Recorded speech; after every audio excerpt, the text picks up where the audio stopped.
Nasir electronics mobile shoppe furniture व e bike centre Salgare घेऊन आले गुढीपाडवा धमाका इलिको कंपनीची ई बाईक सर्वात स्वस्त एकदम जबरदस्त फक्त 39,500 पासून पुढे कोणत्याही कंपनीची जुनी ई बाईक द्या नवीन ई बाईक घ्या एक्सचेंज ऑफर बजाज फायनान्सच्या साहाय्याने 0% व्याजदर कोणत्याही वस्तू खरेदीवर लकी ड्रॉ कुपन आमच्या शाखा क्रमांक 1 पोस्ट ऑफिस समोर सलगरे शाखा क्रमांक 2 हिरा हॉटेल चौक मिरज शाखा क्रमांक 3 देशिंग कॉर्नर कवठे महांकाळ शाखा क्रमांक 4 नायरा पेट्रोल पंप समोर हल्याळ रोड आथनी।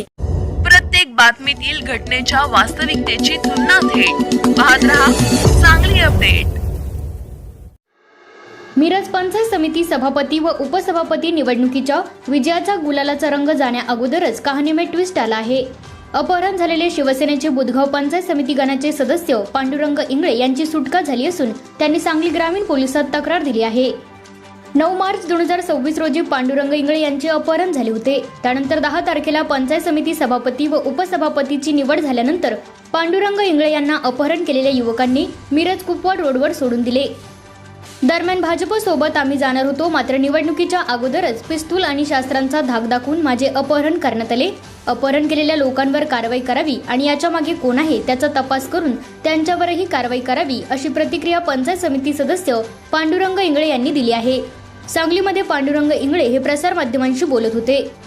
तर भाजपला समर्थन करण्याचा आमचा निर्णय झाला असला तरी सुद्धा गुंडगिरी करत आमच्या सदस्याचे अपहरण करण्यात आले।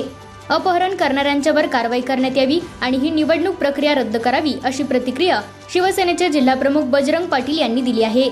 दरम्यान पत्रकार परिषद झाल्यानंतर भाजपातील नेते आणि पंचायत समिती सदस्य यांनी पांडुरंग इंगळे यांची भेट घेतली।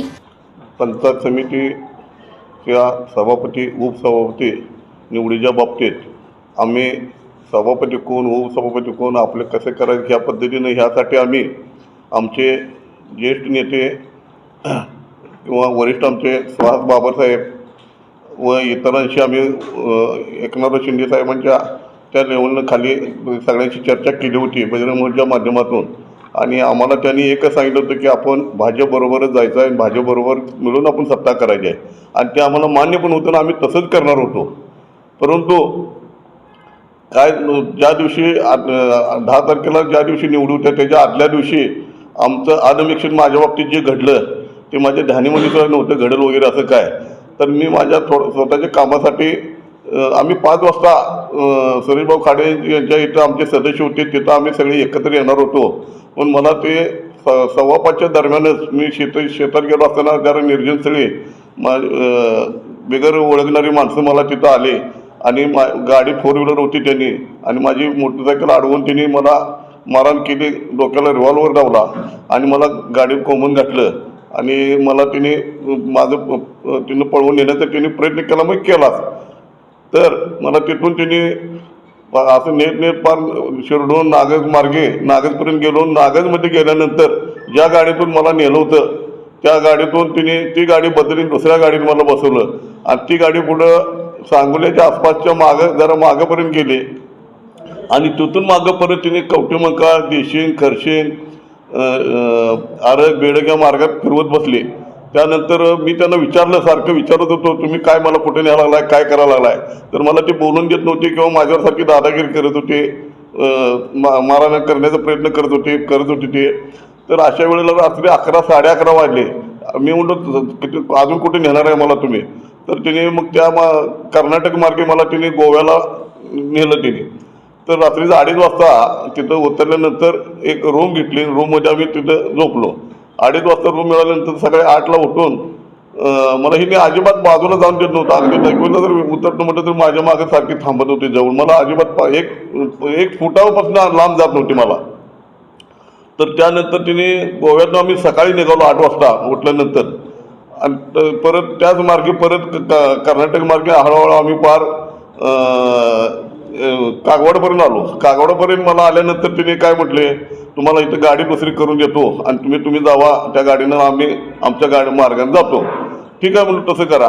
परत तिने बाजूला जाऊन कुणाची दुसऱ्याची फोन केला आणि माझा स्विच ऑफ फोन तर काढून घेऊन माझा स्विच ऑफ केलाच होता। दुसऱ्याने फोन केला आणि त्यानंतर त्यांचा प्लॅन बदलला की म्हणजे नाही तुम्हाला इथं काय आम्ही सोडणार नाही आणि मिरजेत आपण एका ठिकाणी जायचं आहे आणि तिथं तुम्हाला तिथे चर्चा वगैरे होणार आहे आणि मग सोडू। मी बोललो आणि चर्चा कशाला, मला का सगळे मालक व्हायला लागला का माझ्यावर, असं तसं मी जरा राग बोललो त्यांना. तरी पण मला तिने दाबायचा, तोंडात गोळा घालण्याचा प्रयत्न करत होती सारखी. तरी पण मी त्यांना दाद देत नव्हतं. तरी पण मग ती चौकापुढे माझं काय चालत नव्हतं त्या. मग मिरजेत ते एका ठिकाणी कुठे मला रात्री एवढं लक्षात येत नव्हतं, मी जरा वेगळं अवस्थेत होतो, कुठं थांबले वगैरे. मग अर्धा तासात परत आले ते आणि माझ्यापाशी दोघं बसली होती. त्यानंतर मला पालवी हॉटेलपाशी त्या मार्गातनं येऊन विश्रामबागला तिने सोडलं दुसऱ्या गाडीने एका. काय मला एवढी ध्यानीमनी येत नव्हतं. तरी पण मग तिथं आल्यानंतर विश्रामबागला आल्यानंतर पोलीस गाडीनं आली तिथं वाटतं. त्यांचं कोणाशी कॉन्टॅक्ट काय होत होतं माझ्या काय ध्यानीमनी येत नव्हतं, मला ते समजून घेत नव्हती आणि मी ग्रामीणला हजर झालो. पण ही जे घडलं माझ्या बाबतीत ही अतिशय अन्यायकारक लोकशाहीच्या विरोधातलं काम आहे. आणि तिने आता उलट वेगळा हे घेतला आहे, कारण मॅनेज झाले असतील, पैसे घेतले असतील. पण मी एवढे जनतेला किंवा माझ्या मायबाप जनतेने मला मतदान केलं किंवा माझ्या पाठीशी जनता राहिल्या त्यांची मी कधीही प्रतारणा करणार नाही. माझ्या आयुष्यात आत्तापर्यंत ह्या क्षणापर्यंत माझ्या बाबतीत मी स्वाभिमानाला कधी धक्का लावून दिलं नाही आणि माझ्या ह्याला अजिबात कुठल्याही गोष्टीत मी प्रतारणा करणारा माणूस नाही, मी करणार नाही. जनतेसाठी मी पायगच आहे. पण या गोष्टी घडवल्या केल्या अतिशय बिहार टाईप पद्धत झालेली आहे. हे माझ्यासारख्या जबाबदार माणसाला हे असे करत असतील, एक अनोळखी व्यक्ती येतील मला उचलून घेऊन जात असतील आणि मला एक पवित्र मतदानाच्या हक्कापासून मला वंचित ठेवत असतील, तर ही कसली लोकशाही आहे आणि कुठलं मतदान कसे निवडी होत्यात. तर या निवडी कुठल्याही परिस्थितीत रद्द व्हाव्यात आणि ज्या माझ्या बाबतीत ज्या गोष्टी घडल्यात त्यांना जास्तीत जास्त कठोर शिक्षा झाली पाहिजे. आणि त्यांच्या मागं कोण मास्टर माइंड आहे त्यांना सुद्धा ते हुडकून काढून तिने मला न्याय मिळाला पाहिजे. आणि कोणत्याही परिस्थितीत न्याय मिळून आणि खरोखर आता जे नेते मंडळी किंवा इतर मदत असतील, आम्ही लोकशाही मार्गाने गेलोय, लोकशाहीचा मार्ग झाला आहे, पण ही तर खरा लोकशाहीचा खून असल्यातलाच प्रकार आहे.